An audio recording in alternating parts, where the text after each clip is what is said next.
This is Bishop Hughes in the Diocese of Newark. Every week, and actually every opportunity I get to talk with you about your spiritual health, I take.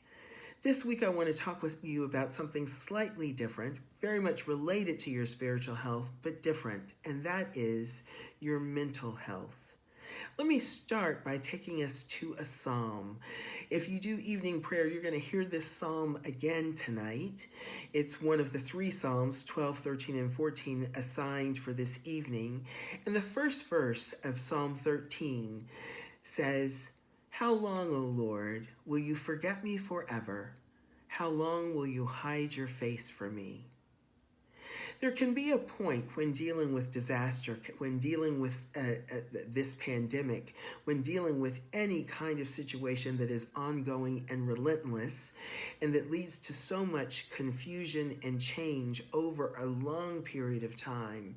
There can be a point where not only does our spiritual health need help, but our emotional and mental health need help, that those things can start to erode from the prolonged stress and prolonged uncertainty.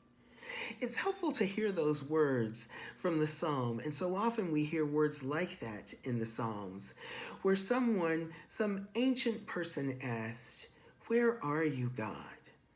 Will you forget me forever? How long do I have to wait to hear from you?" It's helpful to know that we are not the first, and we are probably not the last, who turn to God in a sense of hopelessness that actually says something about the hope that we still hold kindled in our hearts. That while the world seems really tough and impossible, and circumstances seem so hard for us to overcome, that we still turn to God with a sense of hope.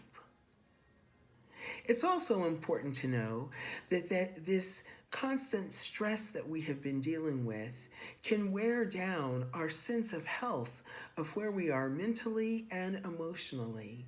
And sometimes that wearing down takes more than the kind of support that you can receive from your clergy person, or receive from your small group or support group, or receive from your family members. That sometimes we need to ask for help from a professional. We need to get the help of a therapist or a psychotherapist or a doctor, someone who can help us get our mental health to a place where it is able to sustain the amount of change, the amount of stress, the amount of worry that we're having to navigate, and will continue to navigate for weeks, probably into months, as this virus continues to work its way around our country and around the world. There is no shame in asking for help. This is the wonderful thing about the Psalms, and that we see all through Scripture, is that people ask God for help all the time. We've learned this as faithful people. There is no shame in asking for help, and we are only too happy to give help to someone or to receive help when we need it. And I want to be clear, as the spiritual leader of this diocese that has an eye out on all the clergy and on all of the congregations and all of the organizations, let me say clearly, there is no shame in asking for help to make sure that your mental health gets the help that it needs in order for you to be fit, in order to weather this storm that we call COVID-19. In this newsletter are numbers that you can call if you are feeling sad or depressed and you are thinking about the end of life and ending it yourself. There are numbers that you can call if you're thinking about suicide. There are numbers that you can call if you need help finding a therapist. There are numbers that you can call if you just need to talk to somebody that we can get you connected to.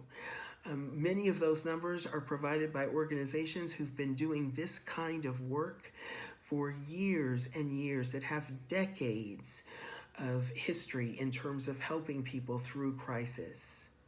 So I want to encourage you I also want you to know that asking for help is going to be something that God is listening to do and will help you in finding the kind of help that you need to make sure that you get healthy and that you stay healthy. That same psalm going further on ends like this.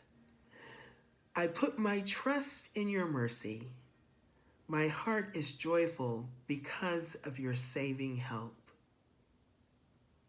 My prayer is that you will put your trust in God's mercy and let God's help come from wherever it needs to come, whether that is your priest, your friend, or your therapist. Your mental health is a blessing given to you by God.